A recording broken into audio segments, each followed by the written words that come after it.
Un tatouage 2.0 qui mesure la fatigue mentale, c'est le décryptage de la semaine dans Vitamine Tech.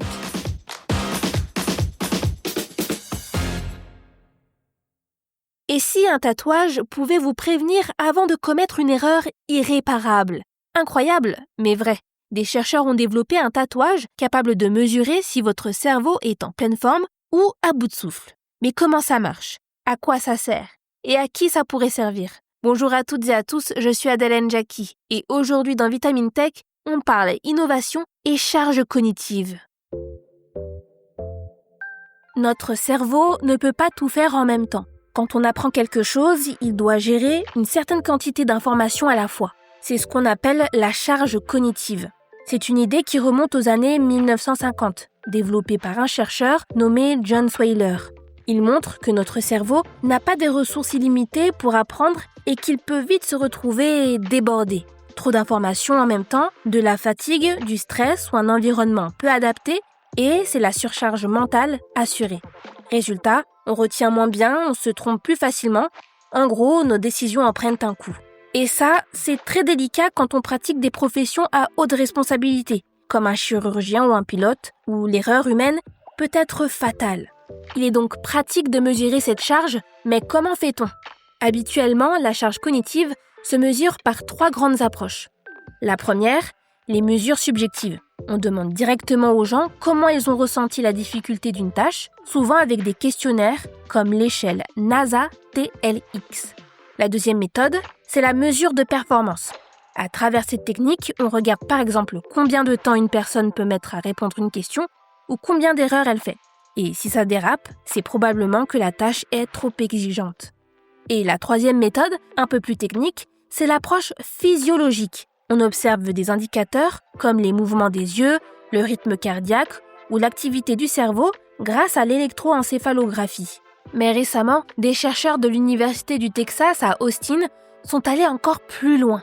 Ils ont mis au point une technologie assez surprenante, un tatouage électronique pour mesurer l'activité cérébrale. Ils se sont servis alors de la dernière méthode dont on a parlé, l'électroencéphalographie et aussi de l'électrooculographie pour développer cette technique. Incroyable, non? Mais comment ça marche? Alors déjà, revenons sur un point. Il ne s'agit pas d'un tatouage permanent. C'est en réalité un ensemble d'électrodes ultra fines que l'on colle directement sur la peau comme un autocollant.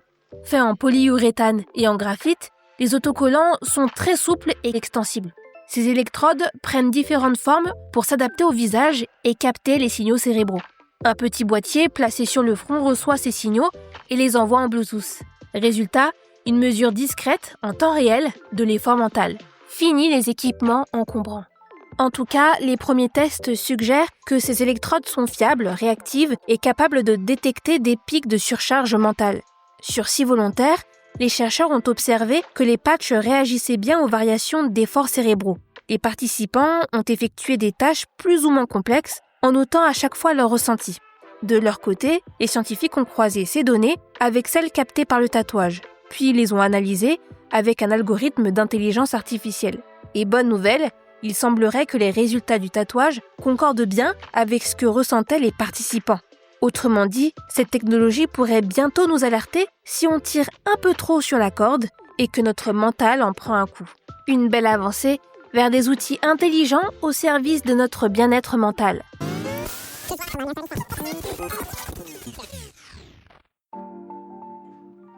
Cette technologie pourrait devenir un outil précieux dans les métiers où la moindre erreur peut avoir des conséquences graves. Elle serait capable de détecter la fatigue mentale en temps réel et d'envoyer une alerte avant qu'un incident ne se produise. De quoi éviter de nombreux accidents. Mais surveiller en continu l'état mental d'un professionnel soulève des questions importantes. Que devient la vie privée? Jusqu'où peut-on aller? Est-ce qu'un employeur pourrait imposer un tel dispositif? Qui aurait accès aux données? Ce sont des sujets sensibles qui méritent un vrai débat. Selon Nan Choulou, l'une des chercheuses à l'origine de cette innovation, les applications pourraient aller bien au-delà du monde du travail. Par exemple, on pourrait adapter les cours au niveau de concentration des élèves, mieux gérer le stress ou prévenir certains comportements à risque. Autre avantage, son prix. Le capteur sous forme de tatouage jetable coûte environ $20, le boîtier $200, contre des milliers de dollars pour un appareil électroencéphalographique classique. Il reste toutefois une limite. Le système ne fonctionne pas encore sur les zones avec des cheveux. Les chercheurs travaillent déjà sur des électrodes compatibles pour contourner ce problème. Entre-temps, essayez de ne pas trop vous prendre la tête.